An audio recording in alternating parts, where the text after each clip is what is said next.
What is going on, YouTube? It is Saturday. We're going to take a look at Chainlink, Litecoin, XRP, Ethereum, and Bitcoin. So let's go ahead and get into it. We'll see. Chainlink has actually moved from number 17 to number 16. You've got a market cap of $831 billion. We're at $2.37. We're up 1.78%. Let's take a look at that 24-hour chart.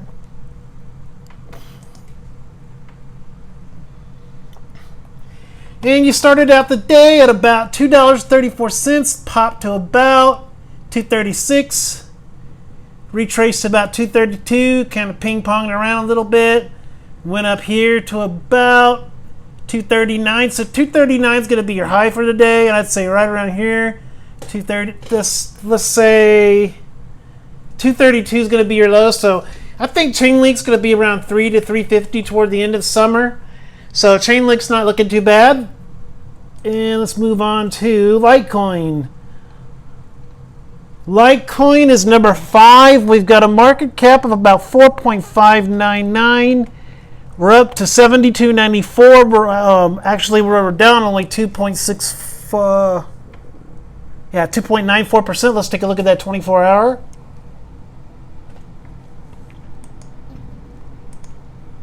And your 24-hour started out the day at about 75.47, and you've popped back to 75.33, kind of retraced a little bit, 74, 73. I think right around here is going to be your low, 72.34. 72.30 is going to be your low for Litecoin, and your high so far, 75.47. So I think between 70 and 75 is going to be your new support for Litecoin. Do I see a $100 to 140? I'm thinking maybe 100 to 140 toward the end of August. I think toward the end of August, we're just kind of in a extended consolidation phase right now. I know it's kind of boring right now. I know there's probably really not a whole lot of people watching crypto right now because just not a whole lot going on right now. Just a lot of, sideways trading right now. But in a way, sideways trading is good.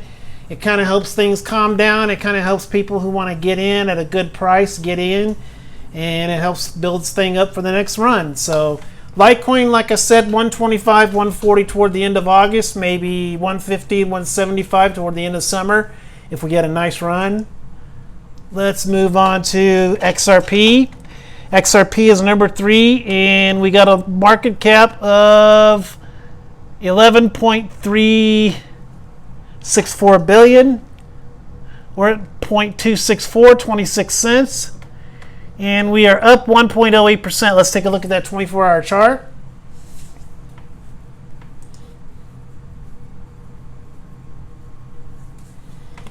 And your 24-hour chart, you started out your day at about 26.2, popped to about 26.7, then kind of retraced to about 26.5 and kind of ping-ponged all day.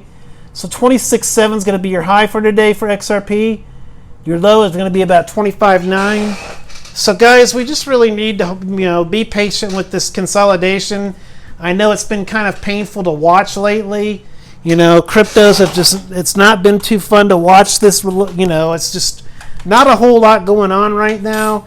But I can promise you, good things come to those who wait. We got to be patient with this.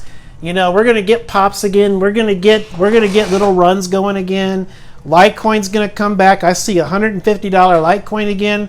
I see Ethereum jumping back to 300 again, and Bitcoin will be at 14,000 again. We're just going to need to be patient with this.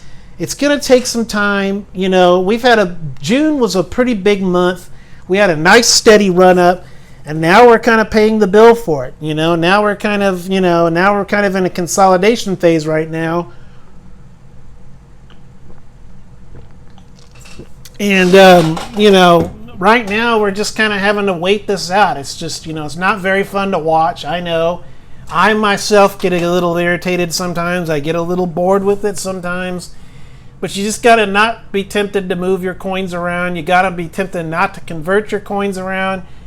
Just don't spend that money. Just leave it alone.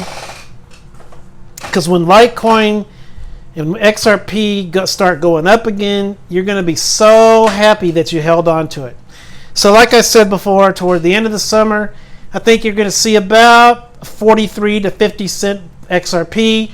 Like I said, they really need to take some of these extra coins that XRP has out there off the books. You got billions and billions of supply of XRP, and it's just a lot, and that's what's keeping the price down, guys.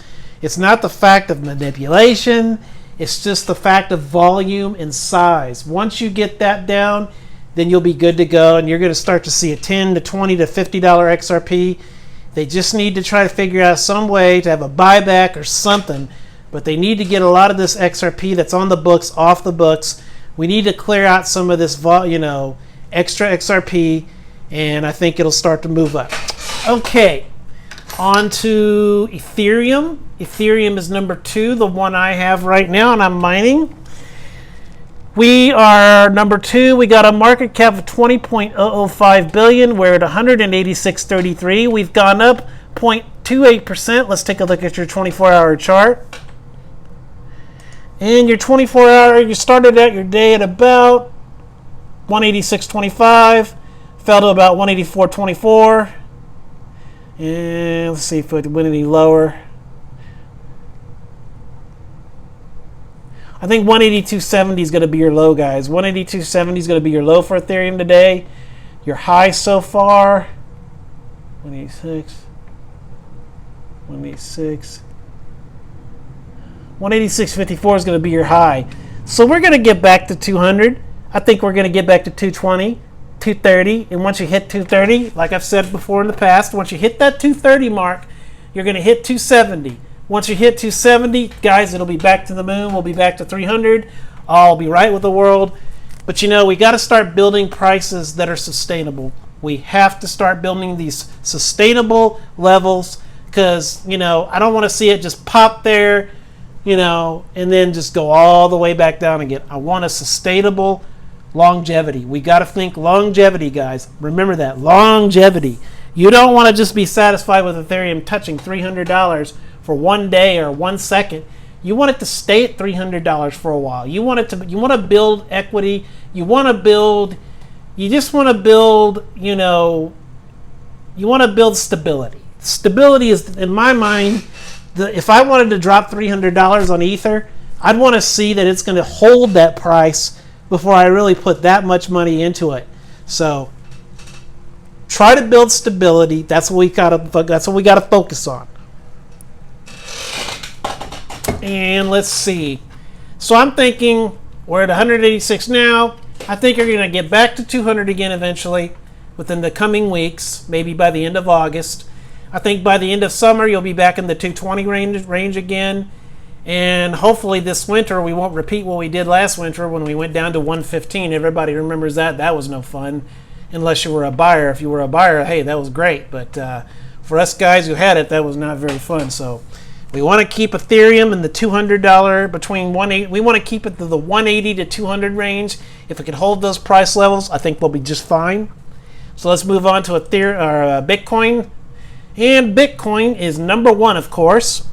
Bitcoin has got a market cap of 183 trillion. We're at 10,238.53. And we're down 1.28%. Let's take a look at your 24-hour chart. And that 24-hour started out the day at about 10,408.24, went to 10,412, kind of retraced to about 10,278.08, which would have been a good point to get in. Went up to about 10,400 again. And your high so far, I think, is going to be 10,441.20. Yeah. And I think this is going to be your low right here, 10,097. This would have actually been a really good part to get in right here, 10,097.80. So 10,097.80 is going to be your low, and your high so far is going to be 10,446.98. So guys, I think with Bitcoin, I would like to see, as I've said in the past, between 92 and 9,500 again before I feel comfortable going all in, like buying a full Bitcoin. I would like to wait till it gets down that low. 10,000 range for my taste, it's a little bit high for me. So I'd like to see it retrace a little bit more because I think there is some room for some more retracement. Remember, as a rule, Sunday evening, tonight, even going in tomorrow, it's probably going to be red, but going into Sunday evening is usually when we kind of start our recovery. And then Monday, we kind of have a little bit of a retracement again, but you know, it's just kind of off and on through the rest of the week. But Sunday is when you typically start to have your recovery.